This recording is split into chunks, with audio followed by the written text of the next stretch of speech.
আমার ছেলে আসমানকে ফাঁসিয়েছে রূপ আর দর্শনায়, এমনটাই বলছে আসমানের বাবা। সম্পূর্ণ জানতে ভিডিওটিতে একটি লাইক করে দেখতে থাকো। গল্পের শুরুতেই দেখা যায় ময়ূরাক্ষীকে নিয়ে উঠে পড়ে লেগেছে অপরাজিতা। ময়ূরাক্ষী আর খিলখিল জীবনে যেটা পায়নি সেটা এখন পাইয়েই ছাড়বে, যেভাবেই হোক না কেন। আর তারপর ময়ূরাক্ষী বলে, দেখুন, আমি তো এই জীবনে এসে আর তেমন কিছু চাইছি না, তাই আমাকে নিয়ে আপনি নাই বা ভাবলেন, আমাকে নিয়ে আর এসব কিছু ভাববেন না, আমার একদমই ভালো লাগছে না। তখনই অপরাজিতা বলে, কেন ভাববো না বলুন তো, কেন ভাববো না? ভাবাটা দরকার, কারণ আপনি এইভাবে কষ্টে কষ্টে থাকবেন সেটা তো আমি মেনে নিতে পারবো না ময়ূরাক্ষী। আর খিলখিল, খিলখিল কি দোষ করেছে? এই পৃথিবীতে ওকে আনা হয়েছে, ওকে কি এত কষ্ট দেওয়ার জন্য? ওর বাবা আছে, ওর মা আছে, ও সবটাই জানে, কিন্তু তবুও আবার অজানা। এটা তো হতে পারে না, দিনের পর দিন এমনটা চলতে পারে না। আমি কোনোভাবেই এটাকে এগ্রি করতে পারছি না, আপনি যাই বলেন না কেন। তখনই ময়ূরাক্ষী বলে, কি করবেন আপনি? আপনি কি এবারে উদ্দালক বসুর সম্পর্কে খিলখিলকে সবটা বলে দেবেন? এর জন্যই, আমি শুধুমাত্র এর জন্যই কলকাতাতে আসতে চাইনি। তখন অপরাজিতা বলে, খিলখিল একদিন জানবে যে উদ্দালক বসুই হলো ওর বাবা, তবে সেটা নিয়ে আমি এখন ভাবছি না। আপনার কথাই ভাবছি যে আপনার সাথে উদ্দালক বসু সত্যি কত অন্যায় করেছে, তাই না? কিন্তু ময়ূরাক্ষী এখানে ক্লিয়ারলি জানিয়ে দেয় উদ্দালক বসুর কোনো দোষ নেই। আসলে ময়ূরাক্ষী ডিভোর্সি একজন মেয়ে ছিল, আর সেই মেয়েটাকে নিজের স্ত্রী করতে চেয়েছিল উদ্দালক বসু।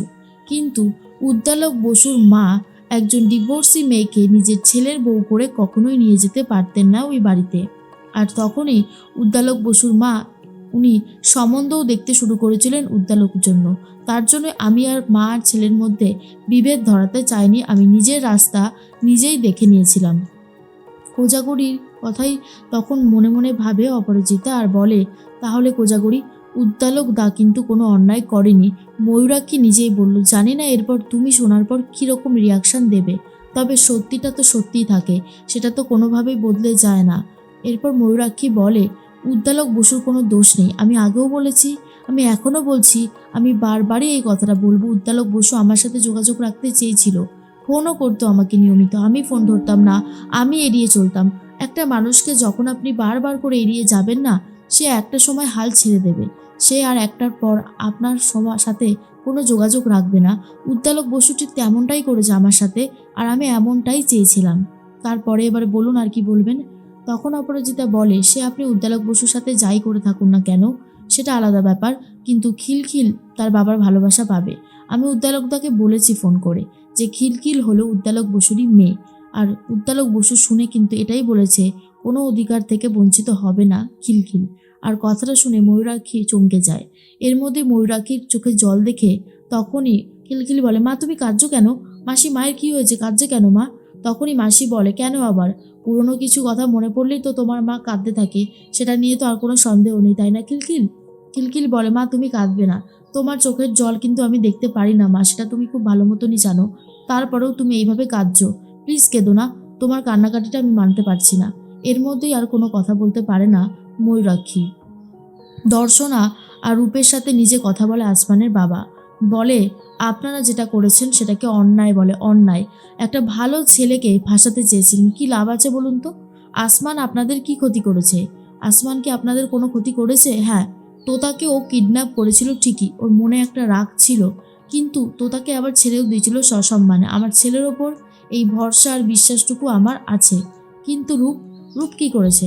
ও তো তোতাকে ভালোবাসতো, যাকে ভালোবাসে তার সম্মান নিয়ে এরম নোংরা নোংরা কথাও বলতে পেরেছিল? আমি তো শুনেছিলাম অনেক কিছুই হয়েছিল।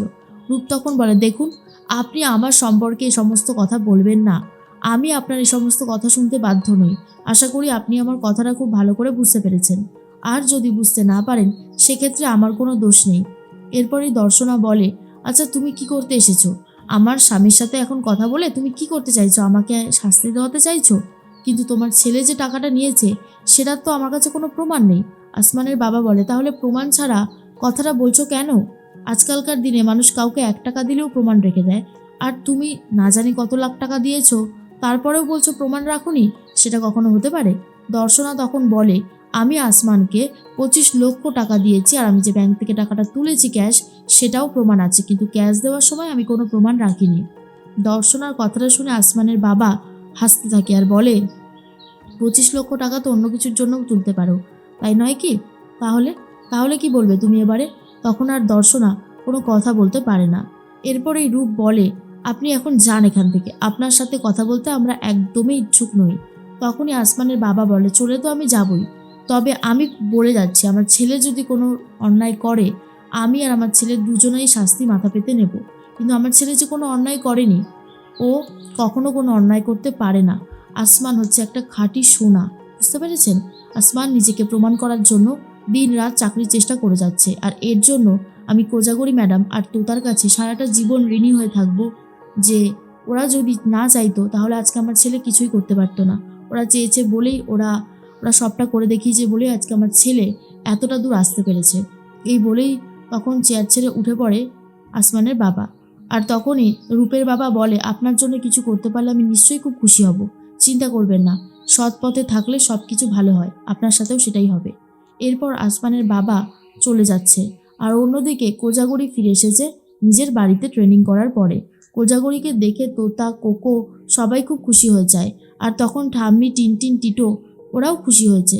আর তখন ঠাম্মি বলে, অবশেষে আমার বৌমা আমার বাড়িতে ফিরে এসেছে, এর থেকে ভালো খবর আর কী বা হতে পারে।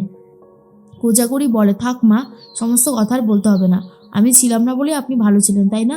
তখনই ঠাম্মি বলে, কি যে বলো না তুমি, পারোও বটে, তুমি ছাড়া আমি ভালো থাকতে পারি? তোমাকে যতই বকি না কেন, তুমি হলে এই বাড়ির প্রাণ। কোকো তখন বলে, একদমই তাই কাকিমা, তুমি ছিলে না এই বাড়িটা মনে হচ্ছিল যেন কেমন যেন একটা পরিবেশ তৈরি হয়ে গেছে। ঠিক তখনই টিটো বলে, তারপর মা বলো, কেমন কাটলো ওখানের সব কিছু? ইংলিশে কথা বলতে পেরেছিলে? তখনই কোজাগরি বলে, হ্যাঁ, ইংলিশে পারিনি তো কি হয়েছে, ইশারায় তো পেরেছি। আর সবসময় একজনকে রাখা ছিল যে আমাদের বাংলা কথাগুলোকে ইংলিশে কনভার্ট করে দিচ্ছিল।